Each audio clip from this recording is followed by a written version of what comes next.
Puji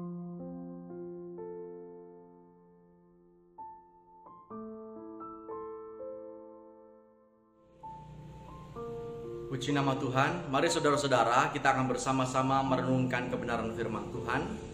Namun sebelumnya kita akan berdoa. Bapa, kami mengucap syukur buat hari yang indah yang Kau berikan kepada kami di minggu terakhir, bulan terakhir tahun 2020 ini Tuhan. Kami percaya bahwa penyertaan Allah luar biasa dalam hidup kami. Kami bersyukur Tuhan, kami bangga punya Allah yang seperti Engkau, Allah yang tidak pernah meninggalkan kami buatan tangan-Mu. Terima kasih Bapa.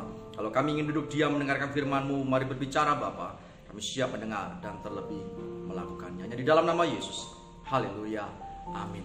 Nah saudara-saudara, kita akan bersama-sama merenungkan sebuah kebenaran firman Tuhan. Namun sedikit berbeda dengan tipe atau tipikal khotbah saya sebelumnya yang saya selingi dengan humor-humor, dengan gambar-gambar atau video-video yang lucu. Namun kali ini saya ingin memberikan sesuatu yang lebih serius. Dengan sederhana namun begitu dalam, ada filosofis yang sangat dalam yang akan bersama-sama kita pelajari, kita renungkan supaya kita bisa kuat menjalani hidup ini. Terlebih tahun 2021 dari depan mata. Ini adalah minggu terakhir di tahun 2020, di bulan terakhir, bulan Desember ini. Kalau kita beberapa saat yang lalu merayakan Natal, ini ada di bagian-bagian akhir. Nah saudara-saudara, saya ingin memberi tema yang sama dengan tema Natal kemarin. Mereka akan menamakan dia Immanuel atau dengan singkatnya Immanuel. Nah saudara-saudara, kata yang sangat singkat ini, Immanuel, kita akan bersama-sama merenungkannya, yang terambil dari Injil Matius pasal yang pertama ayat yang ke-23. Sesungguhnya anak darah itu akan mengandung dan melahirkan seorang anak laki-laki, dan mereka akan menamakan dia Immanuel, yang berarti Allah menyertai kita. Immanuel yang berarti Allah menyertai kita. Nah saudara-saudara, hal yang sama, ayat yang sama, perikop yang sama, dan kisah yang sama berada di Injil Lukas pasal yang pertama. Injil Lukas pasal yang pertama pun menceritakan proses kelahiran Yesus dengan begitu detail. Nah, apa yang ingin saya sampaikan sekali lagi, ini sesuatu yang begitu filosofis, yang begitu dalam, yang begitu teologis. Oleh sebab itu saya ingin kita meluangkan waktu sejenak, lepas dari segala kesibukan kita untuk fokus kepada firman Tuhan. Saudara-saudara, ini sesuatu yang begitu dalam. Saya ingin bagikan kepada saudara. Saudara-saudara, beberapa waktu yang lalu ketika Natal, kita bersama-sama merayakan Natal, ada suatu penampilan dari paduan suara. Nyanyikan sebuah pujian, Oh Holy Night. Salah satu liriknya berkata, Long lay the world in sin and error pining. Saudara-saudara, tanpa Yesus, kita bersama-sama mengetahui bahwa dunia ini berada di dalam lingkaran dosa and error. Banyak kesalahan-kesalahan yang manusia lakukan, banyak pelanggaran-pelanggaran yang manusia lakukan dalam konteks tanpa Yesus. Itulah sebabnya liriknya berkata, Long lay the world in sin and error pining. Sampai dia datang dan kemudian kita merasakan kehadirannya. Nah saudara-saudara, kata Immanuel yang berarti Allah menyertai kita, saya ingin membaginya langsung kepada dua fokus yang utama. Bagian yang pertama sangat jelas bahwa yang menjadi titik tolak adalah Allah. Itulah sebabnya saya membagi dalam dua bagian besar, yaitu Allah menyertai bagian yang pertama, dan bagian yang kedua adalah kita disertai. Sekali lagi, bagian yang pertama Allah menyertai karena subjek utamanya, fokus utamanya ada di Allah. Allah menyertai. Nah saudara-saudara, kalau kita belajar di Injil Lukas, kita melihat berulang kali kata yang muncul, yang diperdengarkan adalah kata jangan takut. Itulah sebabnya beberapa yang lalu juga saya sampaikan di dalam pekan doa mengenai jangan takut, percaya saja. Ketika Yesus sendiri yang berkata itu, jangan takut, percaya saja, kita mundur sebentar. Ada peristiwa yang mirip, yang hampir sama. Kata-kata yang digunakan pun hampir sama. Jangan takut. Nah ini kata yang menarik karena saya akan menggandengnya, kata saya akan memparalelkan dengan Immanuel. Mengapa bisa sampai kepada Immanuel? Dan apa alasannya mengapa malaikat berulang kali mengatakan jangan takut? Saudara-saudara, sekali lagi, kalau kita menjumpai ayat ini, kita akan melihat malaikat berbicara dan selalu didahului dengan kata-kata jangan takut. Berbicara kepada Zakaria, malaikat berkata jangan takut. berbicara dalam konteks ini kepada Maria, malaikat pun berkata, jangan takut. Pun demikian halnya dengan Yusuf. Kita akan belajar sedikit lebih dalam. Nah, bagian yang pertama sekali lagi, fokus utama kita ada pada Allah menyertai. Karena Immanuel berarti Allah menyertai kita, maka bagian yang pertama saya ingin mengarahkan kepada sosok atau pribadi Allah.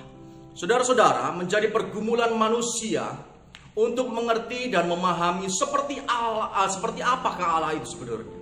Itulah sebabnya kita bisa melihat bahkan sampai detik ini banyak pergumulan di antara manusia, orang-orang yang berusaha mencari tanda kutip Allahnya dengan gaya, dengan stylenya mereka sendiri-sendiri.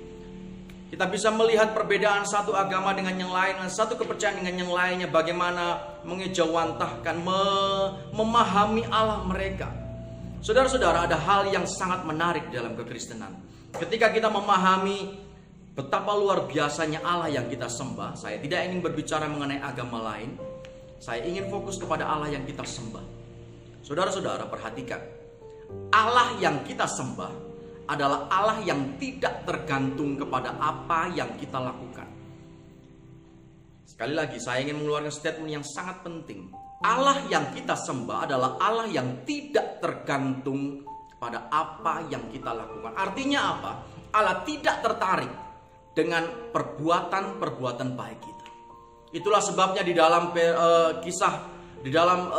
Yesaya misalnya tuliskan, perbuatan baik kita seolah-olah seperti kain kotor bagi Allah. Karena sesungguhnya Allah tidak tertarik dengan perbuatan baik kita. Perbuatan Allah sama sekali tidak tergantung karena perbuatan baik kita. Apa implikasinya? Implikasinya Allah bukan datang kepada saudara dan saya karena Allah melihat, oh dia rajin ke gereja, oh dia melaksanakan tugas dengan baik, itulah sebabnya saya berkenan kepadanya. Saya datang ke dalam dunia karena manusia begitu menyenangkan hati saya. No, justru sebaliknya. Justru sebaliknya, ini hal yang sangat menarik. Mengapa demikian? Saudara-saudara perhatikan. Ketika manusia jatuh di dalam dosa, ini implikasi teologisnya. Manusia jatuh dalam dosa, manusia terpisah dengan Allah. Karena manusia terpisah dengan Allah, satu-satunya cara harus ada yang menebus manusia. Harus ada yang menebus manusia.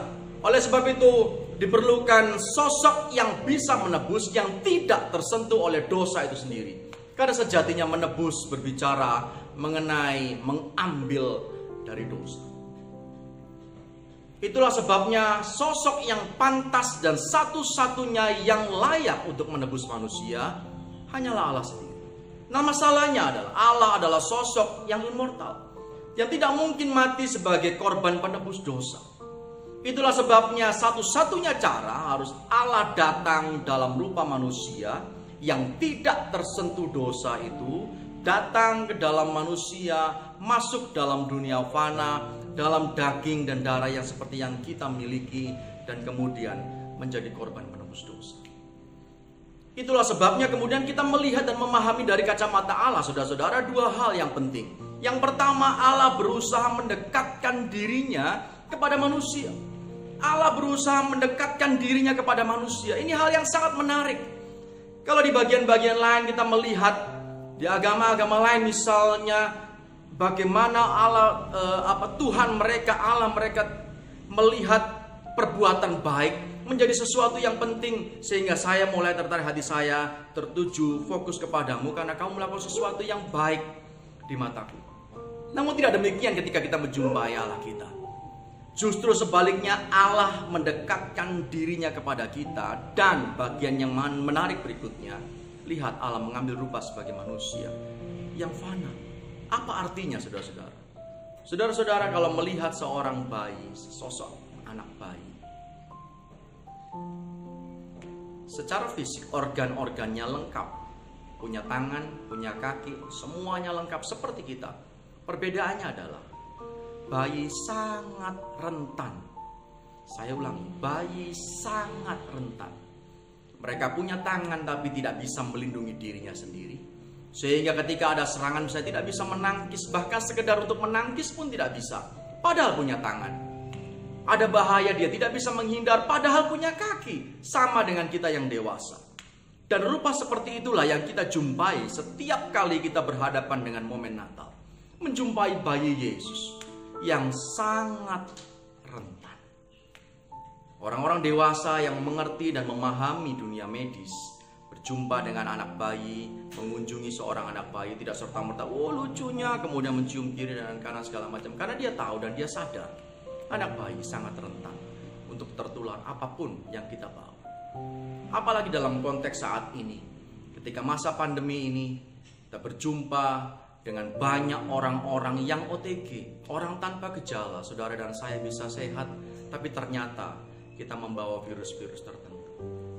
Saudara-saudara, momen inilah yang ingin saya sampaikan dan saya seberangkan, bahwa dari kacamata Allah ketika berbicara Allah menyertai, ada suatu upaya Allah untuk mendekatkan diri kepada manusia. Ada upaya Allah untuk ini loh, saya ingin menunjukkan kasih saya yang begitu besar kepada manusia. Sekalipun manusia mengecewakan hati saya. Sekali lagi, sekalipun manusia mengecewakan hati saya. Karena sesungguhnya semua perbuatan baik bahkan itu seperti sampah, seperti kain kotor. Apalagi tindakan-tindakan keberdosaan kita. Padahal kita tahu dari liriknya lagu tersebut katakan manusia, dunia ini berada di dalam dosa and error dan pelanggaran-pelanggaran dan kesalahan-kesalahan yang menyakitkan hati Allah. Saudara-saudara, itulah sebabnya sangat jelas kita memahami Yohanes 3 ayat 16, karena begitu besar kasih Allah. Karena ini Allah ingin mendekatkan dirinya dan bahkan mengambil rupa manusia, bayi misalnya yang sangat rentan, Saudara-saudara, Allah menyertai. Dari kacamata Allah, Allah melakukan sesuatu yang sangat besar. Maka dengan demikian kita bisa memahami seluruh rentetan peristiwa dalam perjanjian baru. Efesus berkata bahwa dia yang dalam kesetaraan rupa sebagai Allah mengosongkan dirinya. Kita bisa memaknainya menjadi hal yang sama. Inilah upaya Allah untuk mendekatkan dirinya kepada manusia. Karena sejatinya manusia membutuhkan penebus. Nah saudara-saudara, bagian yang kedua dari kacamata Allah adalah ketika berkata Allah menyertai. Saya berbicara yang di bagian yang pertama tadi berbicara mengenai dari kacamata Allah. Allah turun ke dalam dunia mengambil rupa sebagai manusia. Pahami bahwa Yohanes 1 pun mengatakan yang sama. Pada mulanya adalah firman bersama-sama dengan Allah, dan firman itu adalah Allah. Dia telah datang ke dalam dunia, dan itulah Yesus yang kita sembah, yang kita ketahui dan kita rayakan kelahirannya saat. Nah saudara-saudara, Allah menyertai, berbicara mengenai kehadirannya, masuknya, intervensinya dalam sejarah hidup manusia. Artinya apa? Artinya bahwa Allah ingin terlibat lebih jauh dalam kehidupan saudara dan saya. Allah ingin terlibat lebih jauh dan tidak ingin berlama-lama atau tinggal begitu jauh dari kita. Sehingga apapun yang kita lakukan, apapun yang kita hadapi, Allah menyertai. Kata Immanuel yang pertama tadi saya sebutkan bahwa Allah menyertai, berbicara mengenai Allah mendekatkan dirinya dari Allah yang begitu besar, dari Allah yang begitu luar biasa masuk dalam dunia yang fana manusia. Kemudian lebih dalam lagi intervensi dalam sejarah hidup manusia. Sehingga apapun yang saudara dan saya hadapi, kita bisa katakan Allah menyertai. Itulah sebabnya berulang kali disebutkan jangan takut, jangan takut. Saudara-saudara bisa melihat hal yang sangat aneh. Mengapa saya katakan sangat aneh? Saudara perhatikan, ketika malaikat berbicara, ketika Gabriel berbicara kepada Maria misalnya, jangan takut, bla bla dan panjang lebar segala macam. Saudara-saudara tahu apa yang sedang dihadapinya? Maria tentu berpikir lebih dalam lagi bahwa apa yang ada di depannya bukanlah hal yang tanda kutip membuatnya tidak takut. Justru sebaliknya, dia harus takut. Terbayang 9 bulan 10 hari ketika dia mengandung secara normal. Tentulah menjadi pergunjingan di sana sini. Bagaimana dengan keluarganya? Keluarganya dalam ketakutan. Karena dianggap gagal mendidik anak. Karena tidak berhasil mempertahankan anaknya menjadi anak yang baik sampai dengan akhir ketika menikah dengan Yusuf. Maka menjadi buah bibir. Bagaimana dengan Yusuf? Yusuf pun menghadapi hal yang sama. Gabriel berkata jangan takut dalam mimpinya, tapi kita melihat ada nuansa ketakutan di dalamnya yang sedang mereka hadapi. Nah, apa hanya sampai di situ? Tidak, itu berlanjut terus. Bahkan ketika kemudian ada pengumuman bahwa akan dibunuh semua bayi yang berusia 2 tahun ke bawah, terjadi ketakutan yang luar biasa. Padahal malaikat katakan dari awal, jangan takut. Jangan takut. Hal yang pertama yang dia katakan, jangan takut. Dan ada hal yang besar yang sedang terjadi dalam diri Maria. Ada sesosok bayi yang tidak lain adalah Allah sendiri yang saya jelaskan di awal, masuk di dalam kefanaan manusia. Hal yang sangat besar ada di dalam dirinya, namun yang dihadapinya justru bertolak belakang. Itulah sebabnya saya katakan tadi, bahwa bagian yang kedua dari kacamata Allah adalah apapun yang kita hadapi, Allah menyertai. Allah bukan hanya masuk begitu saja kemudian menyelesaikan misinya, tapi ketika berkata Allah menyertai, maka kita bisa memaknainya bahwa apapun yang kita hadapi, Allah menyertai. Maka masuk dengan kata-kata tadi, jangan takut. Maka masuk dengan ayat ketika Yesus berkata jangan takut, percaya saja. Jangan takut, percaya saja. Maka klop saudara-saudara, hal yang luar biasa. Ini hal yang teologis yang sangat dalam, yang saya ingin seberangkan. Itulah sebabnya kali ini saya sampaikan di awal sedikit berbeda. Saya menyampaikan sesuatu yang sedikit serius, sehingga saya meminta konsentrasi dan fokus kita betul-betul terfokus kepada pemberitaan firman Tuhan. Nah saudara-saudara, bagian yang kedua ketika kita berjalan dari kacamata Allah, maka kita menjumpai bahwa Allah menyertai, bahwa penyertaan Allah itu berlangsung sampai dengan kesudahannya. Allah masuk dalam sejarah hidup manusia, saudara dan saya disertai. Dan Allah menyertai hingga kesudahannya, itu maksudnya. Bagaimana dengan kacamata manusia? Bagaimana dengan kacamata manusia? Saudara-saudara, kata Immanuel yang saya sampaikan tadi, berbicara mengenai God with us, atau Allah menyertai kita, diterjemahkan demikian. Ya. Maka di bagian pertama saya sampaikan dari kacamata Allah, Allah menyertai. Dan bagian yang kedua, fokus yang kedua, subjek yang kedua adalah kita disertai. Kita disertai. Nah saudara-saudara perhatikan, ada nuansa yang sangat kental ketika kita belajar peristiwa kelahiran Yesus. Yang pertama jelas bahwa adanya keraguan-raguan di dalam diri manusia.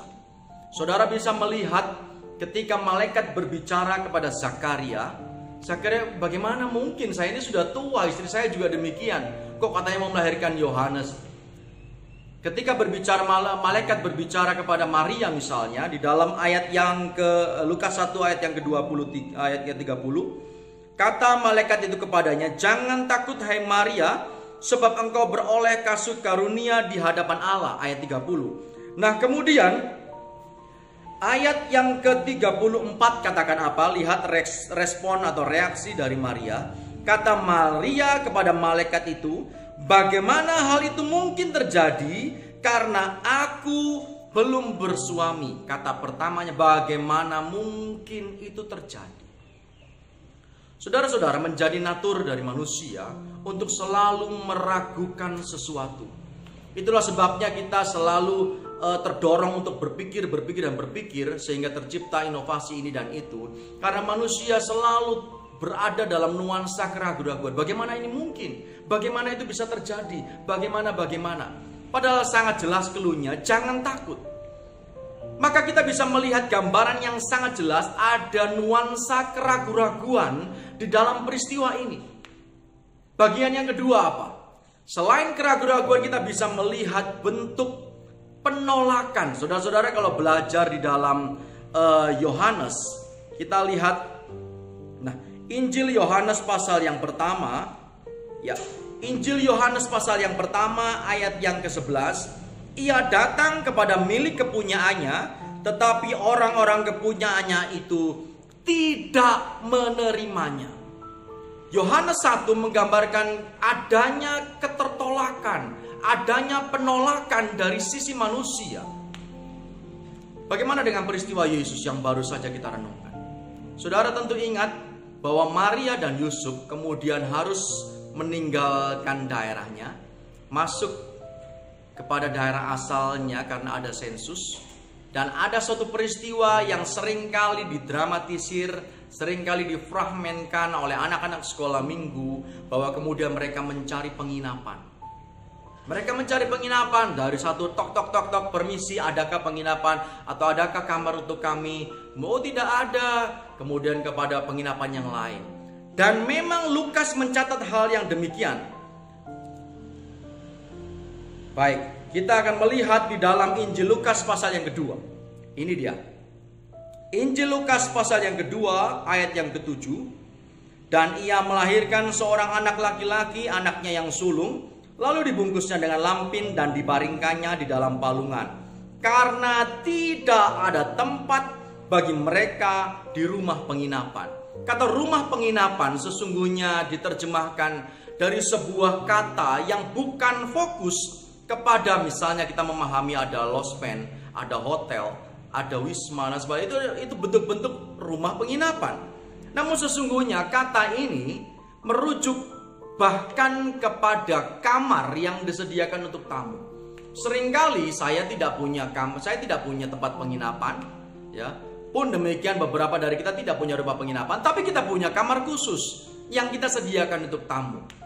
Tamu tersebut bisa keluarga kita, bisa saudara kita, ataupun orang yang kita hormati yang ketika datang kita siapkan kamar khusus.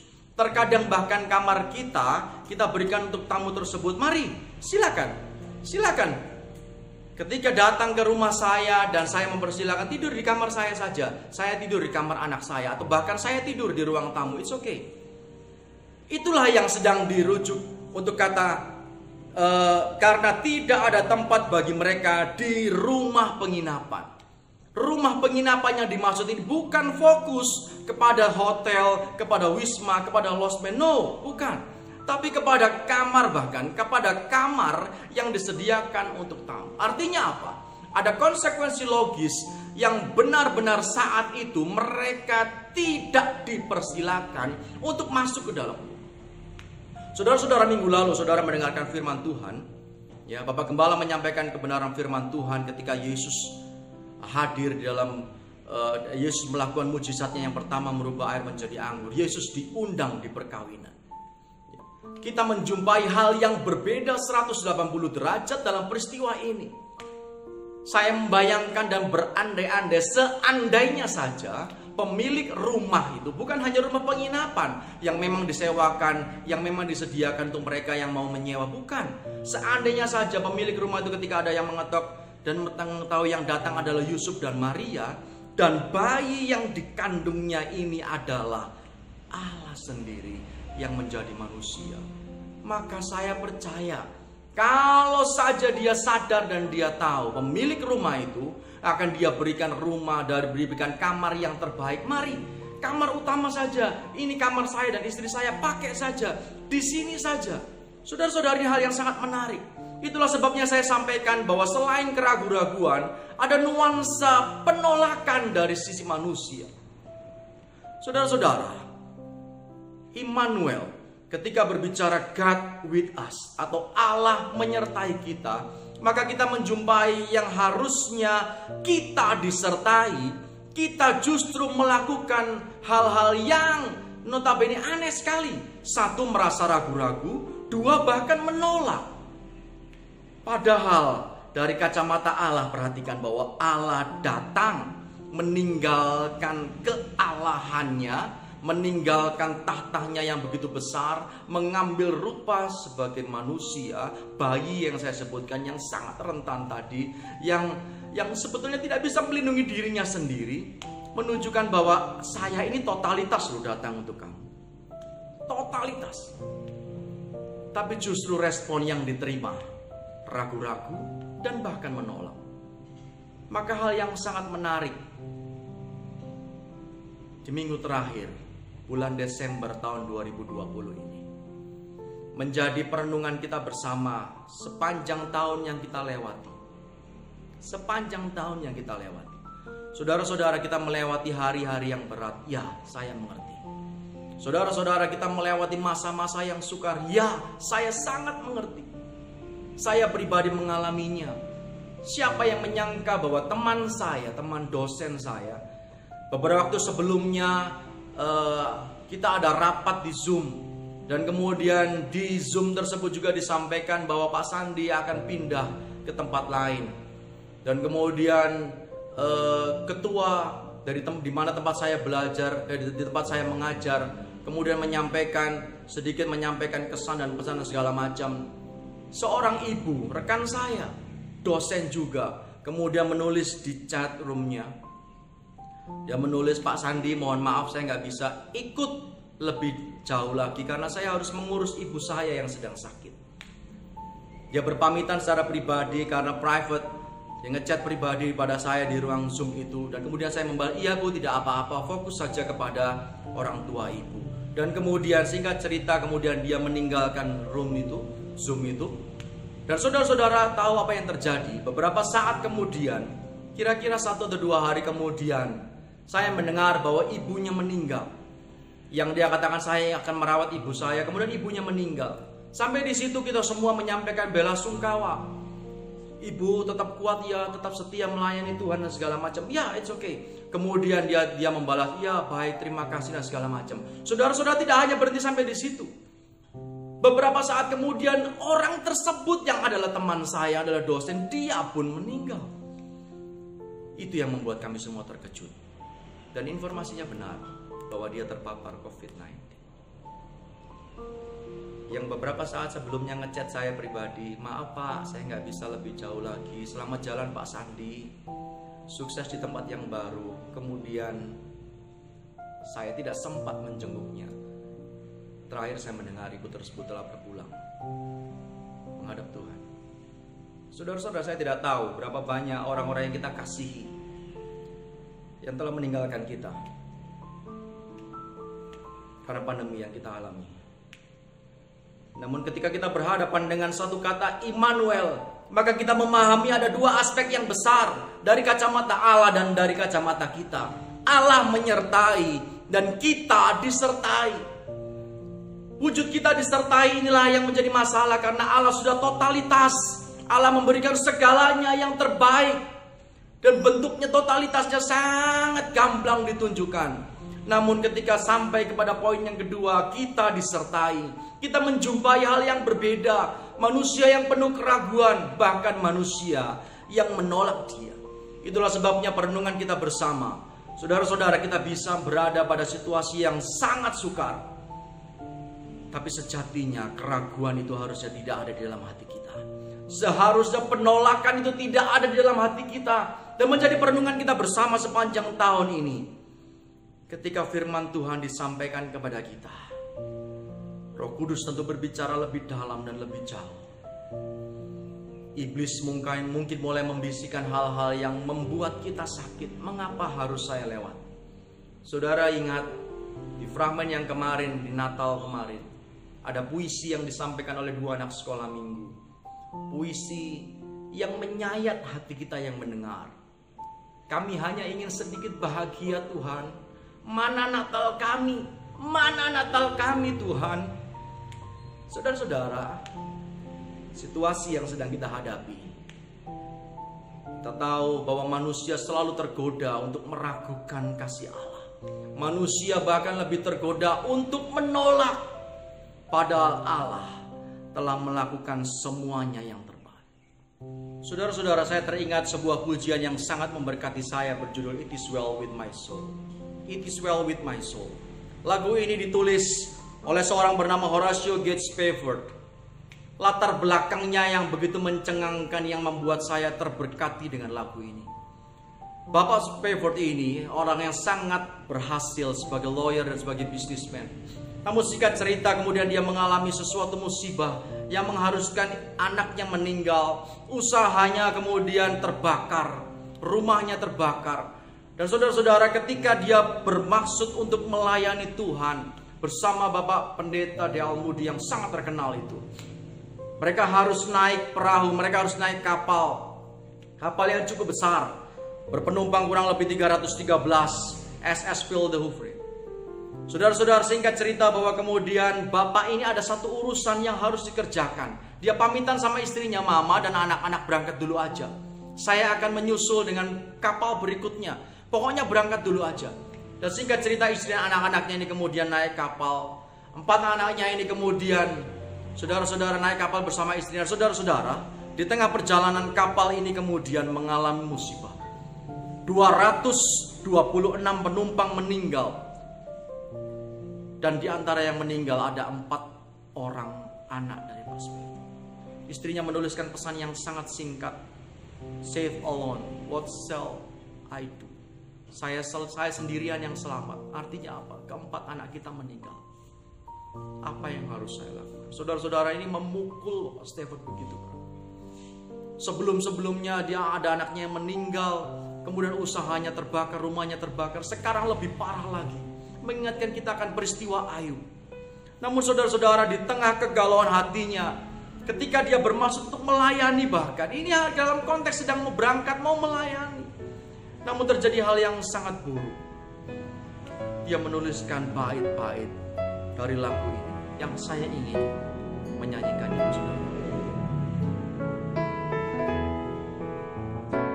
When peace like a river attended my way, when sorrows like sea billows roll,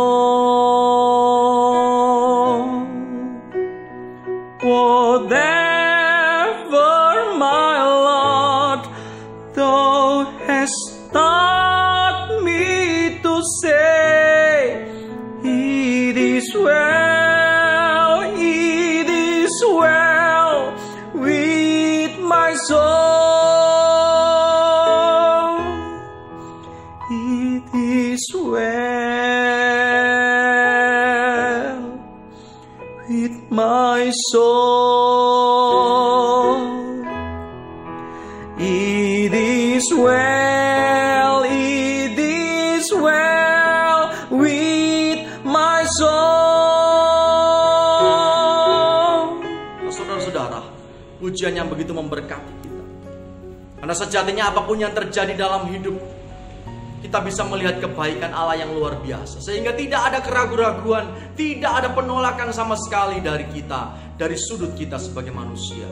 Karena Allah menyertai saudara dan saya, kita disertai. Mari kita berdoa. Bapa, kami mengucap syukur Tuhan buat kebenaran firman-Mu yang sangat luar biasa memberkati. Kami percaya Tuhan, bukan secara kebetulan Engkau menyeberangkan firman Tuhan ini sampai kepada hati kami yang terdalam. Kami mendengar dengan sangat jelas bahwa Engkau menyertai kami. Dan hal yang sangat luar biasa, kami memahami bahwa totalitas Allah lakukan buat kami. Sebaliknya Tuhan, ajar kami untuk melakukan yang terbaik bagian kami. Tidak ada keraguan dalam hidup kami, tidak ada keraguan dan tidak ada penolakan. Apapun yang terjadi yang kami lalui Tuhan, kami percaya bahwa Allah punya rencana yang indah bagi kami. Terima kasih Bapak. Kami menyerahkan kehidupan kami Tuhan. Sungguh kami tidak mengerti apa yang akan terjadi di depan. Satu hal yang kami mengerti, bahwa bersama dengan Engkau kami lebih dari. Di dalam nama Yesus, haleluya, amin.